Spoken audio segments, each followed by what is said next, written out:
joined now by the General Secretary of the Association of School and College Leaders, Geoff Barton. Hi, Geoff. It's good to see you. Morning, as always. Kate. Tragic story. But can Ofsted really be held responsible? I think we have to be really careful about that. So I can talk broadly about Ofsted and school inspection from experience.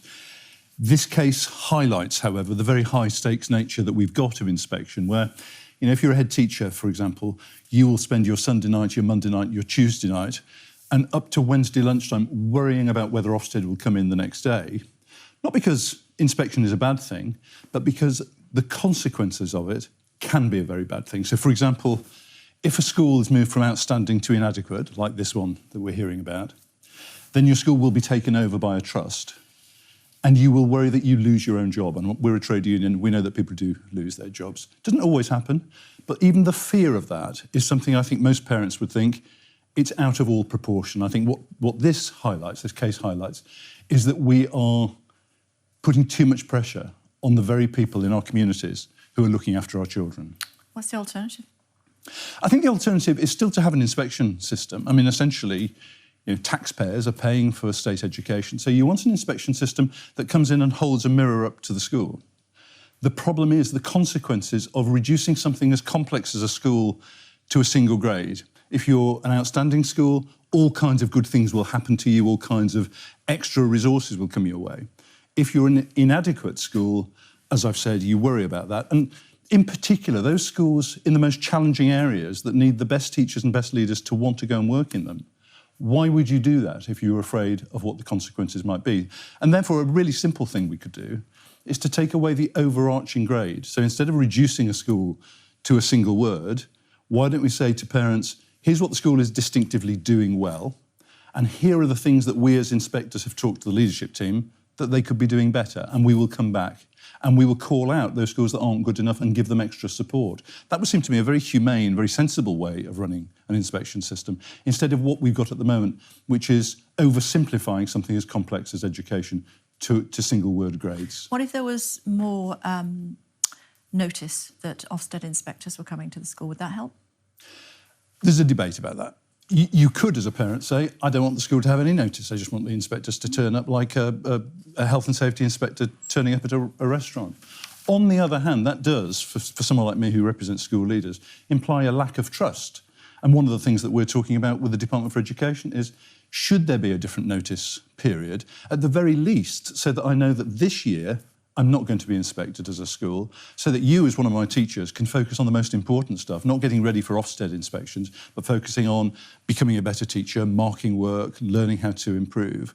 One of the things we're calling for is, can we have the windows of when inspection are going to happen clearer, in order that we can then take some of the pressure and some of the workload off teachers and head teachers? I think that would be eminently sensible, and I think the call to pause Ofsted is really simply to say, are there some lessons to be learned from this tragic case? Was the quality assurance in place? What happened? Was there a complaint from the school? What did governors say about it? What can we learn about it in this instance? But more broadly, what does the next incarnation of inspection need to look at? Because I think most people would say we have got it out of all proportion. What role should there be for the union in supporting staff during these challenging times?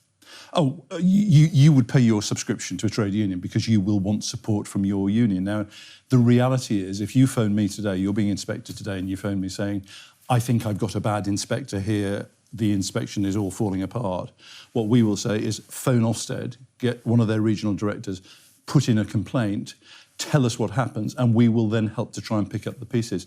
I don't know what happened in the case of Caversham, whether that actually happened. There was certainly some problem with the quality assurance, I think, because the draft report had, at the very least, a pretty crass statement about what had happened to the head teacher. I think Ofsted should answer some questions in terms of, was the quality assurance not in place? But your question, what do we do as a trade union? We're there to help you and to support you as best we can in what is one of the most stressful periods. Through the whole process? Through the process as far as we can. But we won't be in the school with you, but we will be on the end of a phone if you need us to support you. But you'll be there while people are waiting for the report to conclude? Absolutely right, yeah. That's important. What do you think happened in this case then?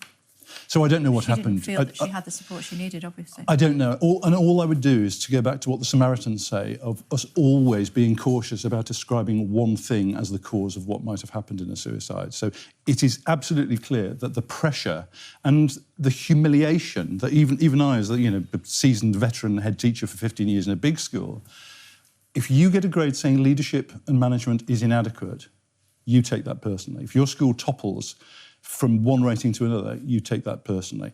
That isn't a fault of Ofsted, it's a fault of us putting too much emphasis on Ofsted. We have to get it back in proportion. Head teacher. I mean, the clue's in the title. It's your job to make sure that the school runs efficiently. It is, but if you were the head of a small primary school and leadership is being called as inadequate because of something which may have been nothing to do with the curriculum, may have been nothing to do with teaching, it may have been something to do with safeguarding and health and safety, none of which is to say those things aren't important, but you can feel nothing but a sense of personal guilt and personal shame around that. Now, what you would hope is that a combination of your governors supporting you, a combination of a better complaints procedure than Ofsted has got at the moment. They acknowledge we need a better complaints procedure because at the moment it feels like Ofsted's word against yours, Ofsted are always the winners on that.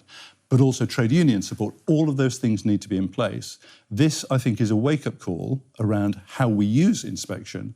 I think we need to get it back into all proportion. And the interesting thing, I'm a member of the Times Education Commission, and the Might of the Times did a huge survey of parents. Parents don't trust the judgments. If you send your child to an outstanding school, but your child's coming home every day and the history teacher never marks the books, you're not going to think that's an outstanding school. You're going to think it's pretty terrible for history.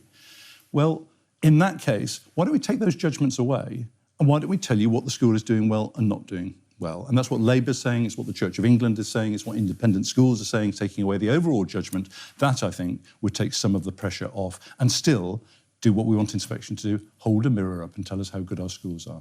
Good to see you as always. Thanks very much indeed for joining us. Thank you.